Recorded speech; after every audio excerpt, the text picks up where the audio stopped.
Assalamualaikum warahmatullahi wabarakatuh. Saya Wamro Adina, peserta Latsar CPNS 2022, Angkatan 26, kelompok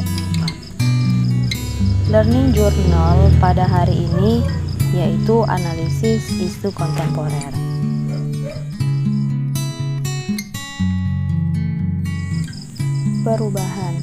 Perubahan adalah sesuatu yang tidak bisa dihindari dan menjadi bagian dari perjalanan peradaban manusia. Perubahan itu sendiri bukan berarti hanya berubah bentuk, namun perubahan adalah ke arah yang lebih baik untuk memuliakan manusia dan memberikan manfaat bagi umat manusia. Isu kontemporer.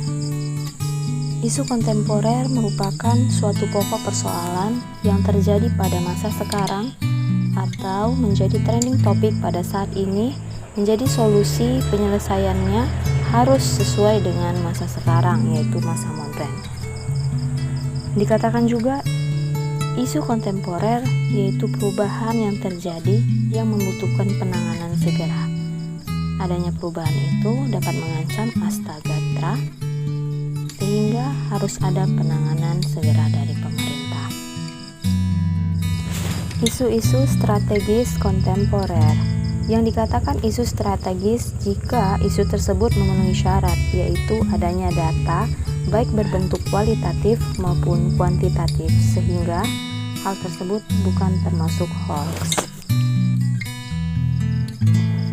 Terdapat beberapa contoh isu-isu strategis kontemporer yang ada di Indonesia. Contoh yang pertama adalah korupsi.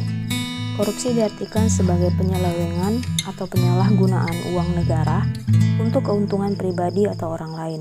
Sungguh jelas korupsi berdampak menghancurkan tatanan bidang kehidupan masyarakat, berbangsa, dan bernegara, mulai dari bidang sosial, budaya, ekonomi, serta psikologi masyarakat. Dan yang kedua adalah narkoba. Narkoba merupakan akronim dari narkotika, psikotropika, dan bahan aditif lainnya. Jelas, narkoba tersebut sangat berbahaya, khususnya bagi generasi muda Indonesia. Yang ketiga adalah terorisme. Terorisme adalah perbuatan yang menggunakan kekerasan atau ancaman kekerasan yang menimbulkan suasana teror atau rasa takut secara meluas, yang dapat menimbulkan korban yang bersifat massal atau menimbulkan kerusakan, kehancuran terhadap objek vital yang strategis, lingkungan hidup, fasilitas publik, dan fasilitas internasional dengan motif ideologi, politik, atau gangguan keamanan. Isu strategis kontemporer selanjutnya adalah money laundering. Hal ini adalah pencucian uang. Maksudnya adalah uang atau harta kekayaan yang berasal dari hasil kejahatan. Yang kelima, proxy war. Istilah ini merujuk pada konflik yang terjadi di antara dua negara yang tidak serta-merta terlibat langsung dalam peperangan karena melibatkan proksi. Jadi perang proksi ini merupakan bagian dari modus. Contoh isu strategis kontemporer yang sering terjadi adalah kejahatan mass communication. Beberapa jenis kejahatan yang paling sering dalam konteks komunikasi massa adalah cybercrime, hate speech, dan hoax. Terdapat beberapa teknik untuk menganalisis isu. Yang pertama, teknik tapian isu. Yang kedua, teknik analisis isu. Dan yang ketiga, analisis kesenjangan. Yang pertama, teknik tapisan.